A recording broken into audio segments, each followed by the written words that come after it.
Welcome to ITP science apex. I am your instructor Deepti Verma और हमने इस चैनल पर आपके लिए NCERT एग्जाम का जो टीचिंग एप्टीट्यूड सब्जेक्ट है उसके लेक्चर स्टार्ट कर दिया है। अभी तक हमने थर्ड लेक्चर तक कंटिन्यू कर लिया था। आज हम स्टार्ट करेंगे हमारा fourth lecture, that is assessment. इससे पहले के लेक्चर्स आपने अगर नहीं देखे होंगे तो आप हमारे चैनल पर देख सकते हैं। और हम आज स्टार्ट करते हैं हमारा फोर्थ लेक्चर। तो इसमें हमको क्या पढ़ना है, असेसमेंट के बारे में। तो हमारा क्वेश्चन क्या होगा कि असेसमेंट क्या होता है, तो उससे हम थोड़े देर में डील करेंगे। उससे पहले हम क्या देखेंगे कि असेसमेंट का क्या देखना है हमको। असेसमेंट का मीनिंग देखना है। असेसमेंट का मीनिंग, फिर टाइप्स और कौन कौन से टाइप्स के असेसमेंट हो सकते हैं, ऑफ, फॉर, एस, ये सारे उनके टाइप्स हैं जो हम अभी डील करेंगे उनसे। फिर इंक्लूसिव इवेल्युएशन और CWS एकोमोडेशन।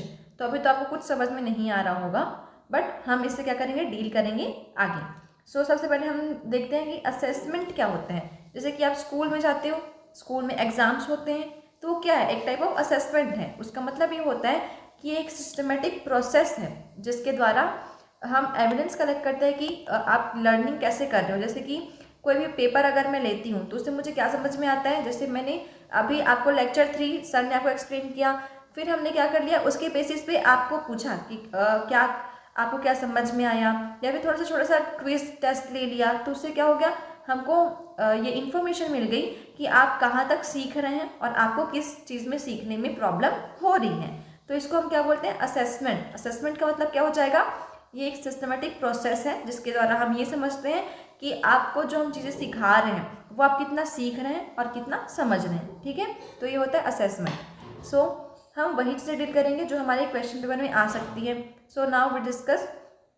पहले तो हम ये देख लेते हैं कि वाई डू वी असेस, इसकी नीड क्यों है। वैसे ये सारे क्वेश्चंस नहीं आते जरूरी, बट असेसमेंट को हम क्यों करते हैं, फॉर डायग्नोस। तो डायग्नोस वर्ड शायद आ सकता है। डायग्नोस वर्ड का मतलब क्या होगा, जैसे आप कभी किसी डायग्नोस्टिक सेंटर गए हैं, जैसे कभी बहुत ज़्यादा पेट दर्द होता है तो फिर डॉक्टर बोलते हैं कि पहले सोनोग्राफी करा लो।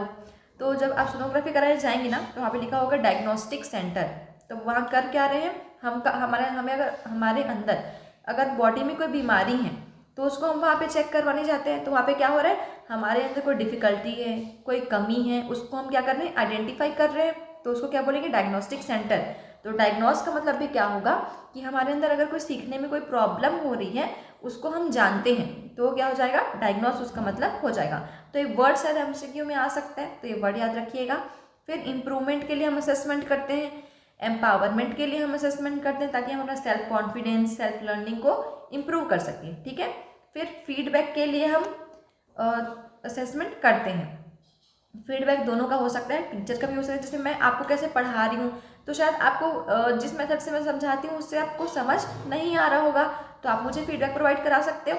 और जैसे मेरे अगर स्टूडेंट्स हैं तो मैं उनको भी बता सकती हूँ कि आप इस तरह से पढ़िए, या फिर आपका ये जो तरीका है ना वो थोड़ा सा अच्छा नहीं है आपके फ्यूचर के लिए, तो आप इसको चेंज कीजिए। तो मैं आप अपने स्टूडेंट्स को भी फीडबैक दे रही हूँ।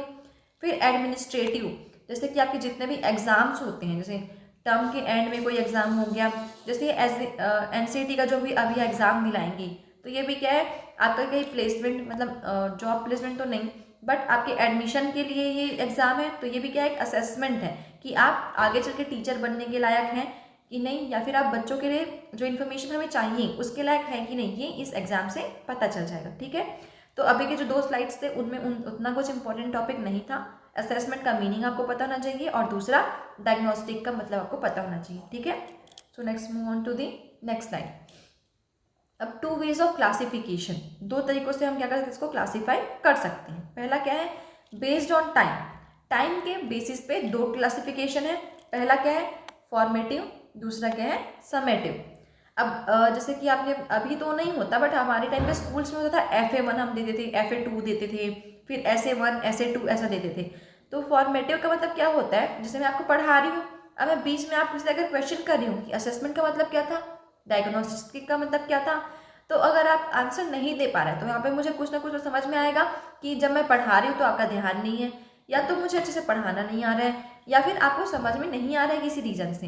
तो ये क्या होगा कि मैं लर्निंग करा रही हूँ, पढ़ा रही हूँ, और इस प्रोसेस के दौरान मैं आपसे क्वेश्चन कर रही हूँ, आपको असेस कर रही हूँ। तो ये क्या हो जाएगा, ड्यूरिंग लर्निंग में फॉर्मेटिव। तो आप ये याद रखिएगा कि ड्यूरिंग लर्निंग में क्या बोलते हैं, फॉर्मेटिव बोलते हैं, ठीक है। फिर समेटिव, समेटिव मतलब एंड ऑफ लर्निंग। जैसे कि आपका आप 12th में थे अभी, तो 12th का बोर्ड एग्जाम हुआ, एट द एंड हुआ, तो वो क्या है आपका समेटिव, मतलब लर्निंग के एंड में अगर जो एग्जाम हम लेंगे उसको हम क्या बोलेंगे, समेटिव एग्जाम, ठीक है। तो बेस्ड ऑन टाइम 2 टाइप्स के हैं, फॉर्मेटिव और समेटिव। तो ये दोनों का डेफिनेशन आ सकता है, तो ये आपको याद होना चाहिए, ठीक है। फिर बेस्ड ऑन मेथड्स, जैसे कि रिटन टेस्ट होते हैं, ओरल टेस्ट भी होते हैं। जैसे कि अभी आप 12th का एग्जाम दे रहे हैं, तो कुछ कुछ सब्जेक्ट्स में क्या होता है, आपका 17 मार्क्स का थ्योरी रहा होगा, 30 मार्क्स का आपका प्रैक्टिकल रहा होगा। क्या है, दोनों दोनों है तो एग्जाम्स ही, दोनों है तो असेसमेंट के तरीके ही, लेकिन क्या है, दोनों एक दूसरे से बहुत अलग है। फिर आपको प्रोजेक्ट्स भी दिए होंगे, पोर्टफोलियोज, असाइनमेंट्स, ये सब भी दिए गए होंगे। तो ये क्या है, different different type of assessment है। यहाँ पे आपका दो इंपॉर्टेंट टॉपिक ये है स्लाइड में, फॉर्मेटिव क्या होता है और समेटिव क्या होता है। तो ये आपको 2 टॉपिक्स पता होने चाहिए, ठीक है। फिर नेक्स्ट टाइप में हम देखते हैं असेसमेंट ऑफ लर्निंग। अब आप 3 टाइप के असेसमेंट पढ़ेंगे, assessment of learning, assessment for learning and assessment as learning. तो तीनों का मतलब आप कंफ्यूज मत होना, आपको ये तीनों पढ़ना पड़ेगा, ठीक है। तो असेसमेंट ऑफ लर्निंग क्या है, फाइनल वर्डिक्ट है, जो आपने जो कुछ भी सीखा, तो आपका जो लास्ट में जो एग्जाम होता है ना, जैसे कि आप एनसीटी की तैयारी कर रहे हैं, आप यहाँ इस चैनल से पढ़ रहे हैं, किसी और चैनल से पढ़ रहे होंगे, अपने बुक से पढ़ रहे हैं, जहाँ कहीं से भी पढ़ रहे हैं, तो अभी लर्न कर रहे हैं आप। फिर क्या करेंगे, आप एक दिन जाके एग्जाम दे के आएंगे। अब उस एग्जाम में अगर आपके मार्क्स अच्छे आते हैं, नहीं आते हैं, तो वो सिर्फ एक ही बार है, आप उसको फिर से चेंज नहीं कर सकते। हाँ, फिर से एग्जाम अगले साल दिला सकते हो, पर उस दिन का एग्जाम आप चेंज नहीं कर सकते। तो आपने जब अभी तक में जितनी भी पढ़ाई की, उसका एक बार क्या हो जाएगा, एग्जाम हो जाएगा, एक बार असेसमेंट हो जाएगा। तो इसको हम क्या बोलेंगे, असेसमेंट ऑफ लर्निंग। मतलब आपने जो कुछ भी लर्न किया है, उसको आप जो असेस कर रहे हैं एक बार में, तो उसको क्या बोलेंगे हम, असेसमेंट ऑफ लर्निंग। ये क्या होता है, समेटिव टाइप का होता है, मतलब एक बार होता है, बार बार नहीं होगा। आफ्टर इंस्ट्रक्शन या फिर आफ्टर लर्निंग ये प्रोसेस होता है। फिर सर्टिफिकेशन एंड ग्रेडिंग इसमें प्रोवाइड की जाती है। जैसे आप एनसीटी का एग्जाम दिलाएंगे अभी, फिर आपको एक ग्रेडिंग दी जाएगी, स्कोर कार्ड दिए जाएंगे। एनुअल एग्जाम, बोर्ड एग्जाम, इसके टाइप्स हैं। तो यहाँ पे की पॉइंट याद रखिएगा, असेसमेंट ऑफ लर्निंग का मतलब हो जाएगा असेसमेंट आफ्टर लर्निंग। आपने पढ़ लिया, याद कर लिया, समझ लिया, उसके बाद आपका जो एग्जाम होता है उसको हम बोलेंगे असेसमेंट ऑफ लर्निंग, ठीक है। फिर असेसमेंट फॉर लर्निंग, मतलब हम किसको असेस कर रहे हैं, लर्निंग के लिए असेसमेंट कर रहे हैं। तो ये क्या होता है, फॉर्मेटिव। असेसमेंट फॉर लर्निंग का मतलब क्या होगा कि आप 12th क्लास में आए, आपने 1-2 यूनिट्स किया है, फिर आप हमने क्या देखा कि हम एक टेस्ट ले लेते हैं, जैसे ये पता लगा कि बच्चे अभी पढ़ रहे हैं कि नहीं पढ़ रहे, अभी उनको समझ में आ रहा है कि नहीं आ रहा, तो हम क्या करेंगे, फॉर्मेटिव टेस्ट लेंगे। उसमें शायद जिन बच्चों का एग्जाम अच्छे से नहीं किया, उनको हम और इम्प्रूव कर सकते हैं। तो ये क्या है, हमारा जो लर्निंग प्रोसेस चल रहा है पूरे साल भर का, आपके 12th क्लास का, तो हमने उसके बीच में 2-4 टेस्ट लिए। अब उनसे क्या होगा, आपका पूरा ओवरऑल लर्निंग इंप्रूव हो सकता है। और ये प्रोसेस लर्निंग के बाद नहीं हो रहा, लर्निंग के दौरान हो रहा है, लर्निंग के थ्रू हो रहा है। तो ये क्या हो जाएगा हमारा असेसमेंट फॉर लर्निंग, ठीक है। ये क्या होता है, फॉर्मेटिव टाइप का होता है, मतलब ड्यूरिंग दी लर्निंग। फिर टाइमिंग क्या होगा, conducted during learning, purpose improve learning and provide feedback. अब जैसे कि आप क्या कर रहे हो, एनसीटी का एग्जाम आपको देना है, अब आप सीख रहे हो, समझ रहे हो, आप एक एक लेक्चर कर रहे हो हमसे, और हमसे आप डाउट्स पूछ रहे हो, तो हम आपको इम्प्रूव करा सकते हैं। पर तो ये क्या हो जाएगा, आपका फॉर्मेटिव हो जाएगा, या फिर असेसमेंट फॉर लर्निंग हो जाएगा। लेकिन अगर आप क्या करोगे कि आपने अभी पढ़ लिया, कहीं से भी एग्ज़ाम दे दिया, अब एग्ज़ाम पे आपके कम मार्क्स आते हैं, उसके बाद आप हमसे कुछ पूछ रहे हो कि मैं अब इसको और कैसे इम्प्रूव करूँ, तो क्या हो जाएगा, असेसमेंट आफ्टर लर्निंग होगा वो, मतलब असेसमेंट ऑफ लर्निंग, ठीक है। फिर assessment as learning, assessment as learning का मतलब क्या होगा, ये आप क्या करते हो, लर्निंग को ही अपने आप को असेस करने के लिए करते हो। जैसे मैं आपको अभी कुछ पढ़ा रही हूँ, अभी मैंने आप क्या करोगे इसके बाद, जैसे मैंने आपको असेसमेंट फॉर लर्निंग बता दिया, अब आप खुद से एक्सप्लेन करके देखो खुद को कि मैं समझ पा रही हूँ कि नहीं। अगर आप एक्सप्लेन कर पा रहे हो तो आप समझ पा रहे हो, नहीं एक्सप्लेन कर पा रहे हैं मतलब आप सिर्फ मेरी बातों को सुन रहे हो और दूसरे कान से निकाल रहे हो। तो इसमें हम क्या करते हैं, जैसे आपको कोई टॉपिक पढ़ाया जाएगा, तो आप असेसमेंट एज लर्निंग का मतलब क्या होगा, इसमें आप सेल्फ असेसमेंट करते हो, अपनी चीज़ों को सोचते हो। मेटा कॉग्निशन का मतलब होता है थिंकिंग अबाउट थिंकिंग। फिर पीयर असेसमेंट, लर्नर रिफ्लेक्शन, ठीक है। The big three side by side. आपका जो इतना बड़ा जो यूनिट 4 है ना असेसमेंट, उसमें ये 3 चीज़ें बहुत ज़्यादा इंपॉर्टेंट है। पहले तो फॉर्मेटिव समेटिव, ये दोनों का टॉपिक का मतलब पता होना चाहिए, असेसमेंट का मतलब पता होना चाहिए, डायग्नोस्टिक टर्म है उसका मतलब पता होना चाहिए, और 3 ये जो वर्ड्स हैं, टर्म्स हैं, assessment of learning, assessment for learning and assessment as learning, ये तीनों को पता होना चाहिए। अगर इस यूनिट से क्वेश्चन आएगा तो इन्हीं टॉपिक से आएगा, ठीक है। तो असेसमेंट ऑफ लर्निंग का मतलब क्या होता है कि हम किस पे फोकस कर रहे हैं, अचीवमेंट पे फोकस कर रहे हैं। मतलब ऑफ मतलब आफ्टर लर्निंग, ठीक है, आफ्टर लर्निंग। फिर assessment for learning, for learning का मतलब होगा कि ये इम्प्रूवमेंट पे फोकस करता है। पहला वाला किस पे फोकस करता है, अचीवमेंट पे, कि हम एट द एंड कितने मार्क्स ला रहे हैं। असेसमेंट फॉर लर्निंग मतलब इम्प्रूवमेंट में, कि हम और अपने मार्क्स को कैसे इम्प्रूव कर पाएंगे। अब ये कब होगा, ड्यूरिंग द लर्निंग, ठीक है। इसका नेचर कैसा होता है, फॉर्मेटिव टाइप का होता है। असेसमेंट एज लर्निंग मतलब मैं क्या समझ रही हूँ, क्या सीख रही हूँ, इस पर मैं रिफ्लेक्शन कर रही हूँ। ये दोनों प्रोसेस हैं और ये मेरा खुद का समझने का तरीका है, ठीक है, एज लर्निंग वाला।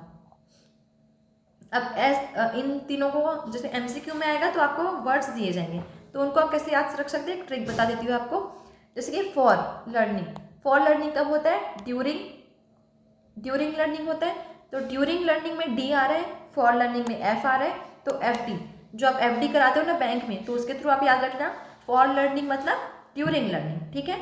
वैसे ही एज लर्निंग, यहाँ पे क्या है, लर्नर खुद को इम्प्रूव कर रहा है। मैं खुद ही सोच रही हूँ कि मैं कैसा पढ़ा रही हूँ या फिर मैं कैसा पढ़ रही हूँ, तो मेरे लर्निंग के प्रोसेस के दौरान मैं खुद को क्या कर रही हूँ, जज कर रही हूँ कि मैं कैसे समझ पा रही हूँ। तो ये क्या होता है, एज लर्निंग।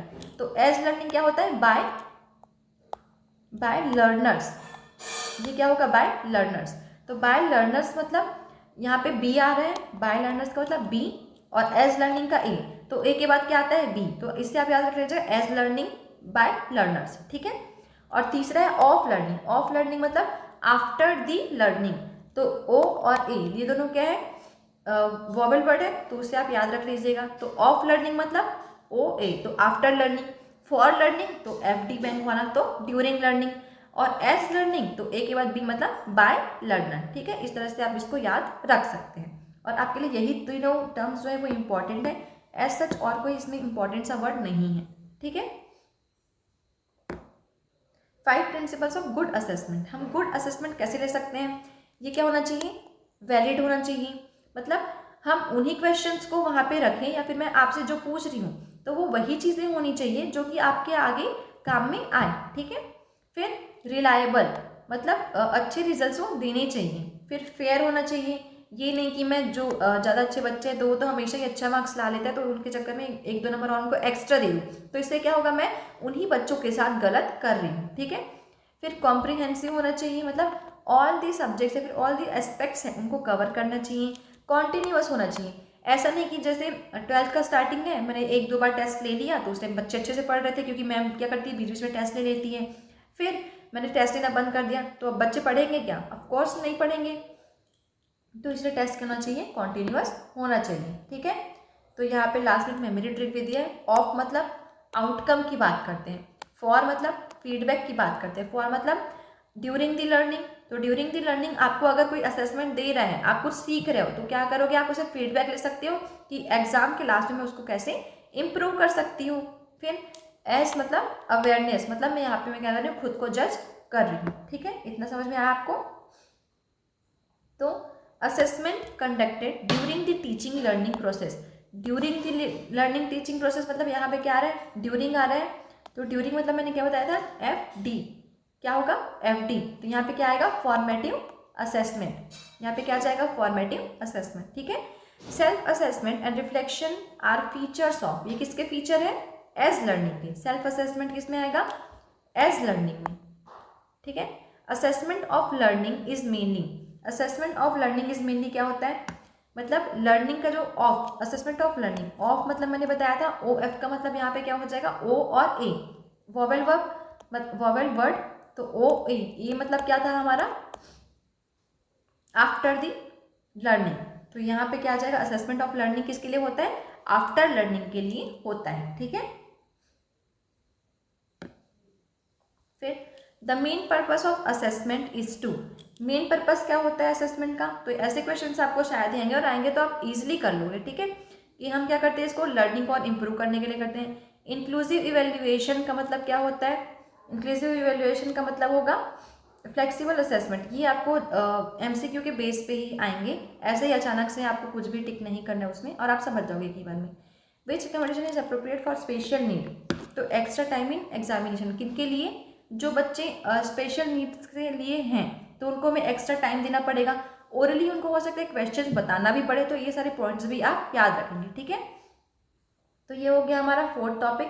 और अगर आपने इतना पढ़ लिया, ये लेक्चर कर लिया, तो आप इस चैप्टर के लिए रेडी हैं एनसेट एग्जाम में बैठने के लिए, ठीक है। मैंने आप लोगों को जितना जितना वर्ड्स बताया, टर्मिनोलॉजीज बताया, बस आप उतने ही याद कर लेंगे ना, that is more than enough for this unit, ठीक है। तो आप अगर और भी लेक्चर्स चाहते हैं टीचिंग एंड एप्टीट्यूड के, तो आप क्या करेंगे, हमारे चैनल को सब्सक्राइब कर लेंगे ताकि हम आपको और भी आगे के लेक्चर्स प्रोवाइड कर सकें। Thank you.